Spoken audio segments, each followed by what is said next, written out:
अब सुनिए कहानी का अगला भाग। प्लेन से बाहर निकलकर रोहन ने अपना नंबर स्वाति को दिया। यूएस में कभी बोर हो जाओ और अपनी भाषा सुनने का मन करे तो इस नंबर पर कॉल कर लेना। स्वाति ने मुस्कुराते हुए रोहन का नंबर ले लिया। तुम नहीं होते तो पता नहीं ये जर्नी कितनी बोरिंग हो जाती रोहन। यहाँ नहीं मिल पाई तो मुंबई में तुमसे ज़रूर मिलूंगी।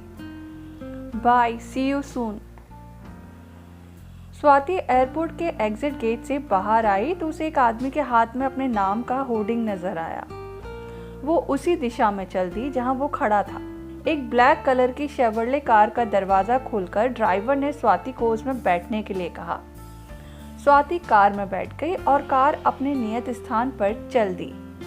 स्वाति खिड़की से बाहर देख रही थी। इस नए शहर की इमारतों से ज्यादा उसे यहाँ के लोगों को देखने में दिलचस्पी थी। शायद कहीं एनिमेश नजर आ जाए, लेकिन भाग्य स्वाति पर इतना मेहरबान नहीं था। गाड़ी एक जगह जाकर रुक गई। रिसेप्शन पर अपना इनविटेशन लेटर दिखाने के बाद वहां बैठी महिला ने हंसते हुए स्वाति का वेलकम किया और सामने बने सोफे पर बैठने को कहा। उसके बाद उसने किसी को कॉल किया। एक दूसरी महिला आई और स्वाति को उस बिल्डिंग के तीसरे फ्लोर के एक रूम में ले गई जहां उसे ठहरना था। पूरे दिन के कार्यक्रम का पेपर स्वाति को थमाकर वो चली गई। स्वाति ने रूम के चारों ओर नजर दौड़ाई। रूम में बनी खिड़की के पास जाकर उसने पर्दा हटाकर देखा तो एक सुनसान सड़क और उसके किनारे बने पेड़ों के अलावा कुछ नजर नहीं आया। सड़कों पर लोग यहाँ नजर ही नहीं आते। स्वाति ने पर्दा फिर से लगा दिया और नहाने के बाद बेड पर जाकर लेट गई। थके होने की वजह से नर्म मुलायम बेड पर लेटते ही उसे नींद आ गई। उसके कमरे में बज रहे फोन से उसकी नींद खुली। लंच के लिए उसे फर्स्ट फ्लोर पर आने के लिए कहा गया। स्वाति फर्स्ट फ्लोर पर गई जहां बुफे लगा हुआ था और काफी सारे लोग वहां मौजूद थे। ये वो लोग थे जिन्हें स्वाति के साथ ही इनाम दिया जाना था। स्वाति बातचीत में बहुत अच्छी थी, लेकिन यहाँ भाषा एक बड़ी समस्या थी उसके लिए। लोगों को छोड़कर उसने खाने पर अपना फोकस किया।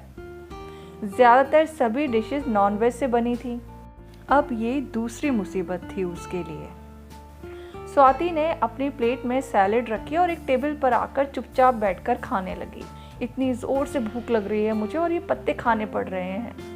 स्वाति को ये बात मन में बोलने की यहाँ जरूरत नहीं थी, क्योंकि यहाँ उसकी भाषा जानने वाला कोई था ही नहीं। उसकी आवाज़ सुनकर पीछे से उसे किसी ने टोका, इंडियन। स्वाति ने पीछे मुड़कर देखा तो करीब 31-32 साल का एक व्यक्ति उसके पीछे खड़ा था। स्वाति ने उसके सवाल के जवाब में हाँ में सिर हिला दिया। Can I join you? Yes please. When did you arrive here?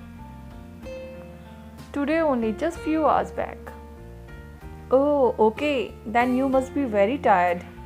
Hi, I am Srinivasan. What's your good name? Swati. Are you dieting? No, I am vegetarian, that's why. Then you can try pita bread and cheese dip. Okay. Swati Srinivas के बताए गए direction में गई और अपने लिए bread लेकर आई, साथ में एक ग्लास में रेड वाइन भी। Tomorrow is the award ceremony. Have you prepared a speech for tomorrow? Oh, do we have to give a speech tomorrow? Yeah, but don't worry, you have plenty of time to prepare the speech. My problem is that my English is not so good. Can I give a speech in Hindi? Yes, why not? Tomorrow many people will give a speech in their mother tongue. But for that you need a translator. Swati ने ये सुनकर थोड़ी राहत की सांस ली, लेकिन यहाँ translator ढूंढना भी तो समस्या थी। श्रीनिवासन, आपको हिंदी आती है? थोड़ा थोड़ा। स्वाति को श्रीनिवासन की हिंदी सुनकर हंसी आ गई। आप यहाँ कब आए? कल रात को। क्या यहाँ पास में कोई शॉप है जहाँ से कुछ खाना ले सकूं? रात को फिर से मुझसे ये ब्रेड तो नहीं खाई जाएगी। हाँ, यहाँ पास एक मॉल है, उसका फूड कोर्ट में कल मैं एक इंडियन स्टॉल भी देखा। आप चलेंगे आज वहाँ मेरे साथ? ओके। स्वाति लंच के बाद अपने रूम में वापस आ गई। वो सोच रही थी कल स्पीच में मैं क्या बोलूँगी और जो बोलूँगी वो कितने लोग यहाँ समझ पाएंगे। मन ही मन उसने कुछ निर्णय लिया और फिर एक बार अपनी थकान उतारने के लिए बेड पर लेट गई। स्वाति ने शाम को उठने के बाद श्रीनिवासन के रूम में कॉल किया और उसे बाहर जाने के लिए पूछा। अभी थोड़ा देर में गेस्ट को किसी पार्क ले जाने वाले हैं, लेकिन मुझे तो इंडियन खाने की तलब हो रही है। तलब? तलब मीन्स अर्ज। Oh, okay, then let's go to Global Mall.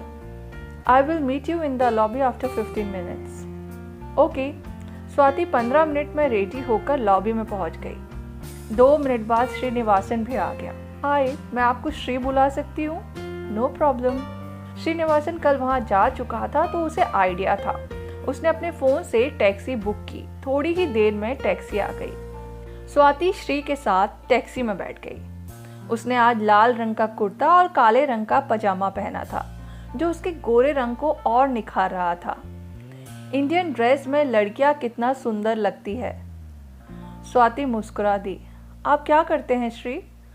मैं Kolkata red light area Sonagachi के प्रोस्टिट्यूट के बच्चों को एजुकेशन देता हूँ। कई माइनर लड़कियों को वहाँ से निकाल भी चुका हूँ। आप तो साउथ इंडियन है ना, फिर कोलकाता कैसे? कंट्री तो एक है ना, हम कहीं भी जा सकते हैं। नहीं, मेरा वो मतलब नहीं था। स्वाति को लगा श्री को उसकी ये बात बुरी लग गई। थोड़ी देर के लिए दोनों खामोश हो गए। स्वाति ने एक बार फिर से बातचीत का सिलसिला शुरू किया। कल मॉल से आपने कुछ शॉपिंग भी की? हाँ, विंडो शॉपिंग ओनली। कुछ ही देर में दोनों ग्लोबल शॉपिंग मॉल पहुंच गए। पहले तुम्हें शॉपिंग करना है स्वाति? नहीं, डायरेक्ट कुछ खाने चलते हैं। तुम तो बहुत भूखा है। स्वाति श्री के एक्सेंट पर हंस दी। हाँ, मैं बहुत भूखा है, प्लीज़ जल्दी चलो। यूएस में पानी पूरी का स्टॉल देखकर स्वाति का चेहरा मानो खिल गया। श्री चलो ना, वहाँ चलते हैं। नो बाबा, बहुत स्पाइसी होती। अरे चलो ना, एक खाना मेरे साथ। स्वाति ने पानी पूरी तो ज़रूर एंजॉय की, लेकिन जब पानी पूरी का बिल डॉलर में पे किया तो उसकी सारी खुशी गायब हो गई। कितना लूटते हैं यहाँ बिल पे करते समय डॉलर को रुपए में कन्वर्ट मत करो, दिल टूटेगा बार बार। सही बोला, और इस बार बराबर हिंदी भी श्री। तुम्हारी हिंदी मेरे साथ रहकर अच्छी होती जा रही है। चलो अब कुछ साउथ इंडियन खा लीजिए मेरे लिए। चलिए। दोनों साउथ इंडियन काउंटर की ओर बढ़ गए। स्वाति ने लौटते हुए श्रीनिवासन से पूछा, श्री, मैं आज रात को अपनी स्पीच तैयार कर लूँगी, पर मैं आपसे एक मदद चाहती हूँ। Yes please. क्या आप कल मेरे ट्रांसलेटर बनेंगे? बट हमारा हिंदी इतना अच्छा नहीं। मैं कल बहुत सिंपल वर्ड्स में अपनी बात कहूँगी ताकि आपको कोई दिक्कत ना हो। Okay, I will try my best. Thank you so much. Swati रात में अपनी स्पीच तैयार करने के लिए बैठी। उसे समझ ही नहीं आ रहा था कि क्या लिखे। वो कुछ लिखती और फिर उसे फाड़ देती। आखिरकार उसने मन में कुछ सोचा और फिर स्पीच बिना लिखे ही सो गई। सुबह ब्रेकफास्ट पर उसकी श्री से मुलाकात हुई। Swati, please share your speech. After reading that speech I can do better translation. मैंने स्पीच लिखी ही नहीं Shri. What?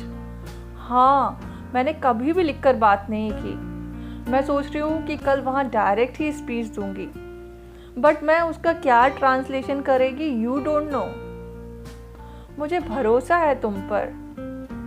I must say that you are very confident, but I am not. Swati Shri की ओर देखकर मुस्कुरा दी। श्री के जाने के बाद स्वाति ने वहाँ कुछ लोगों से जान पहचान करने की कोशिश की।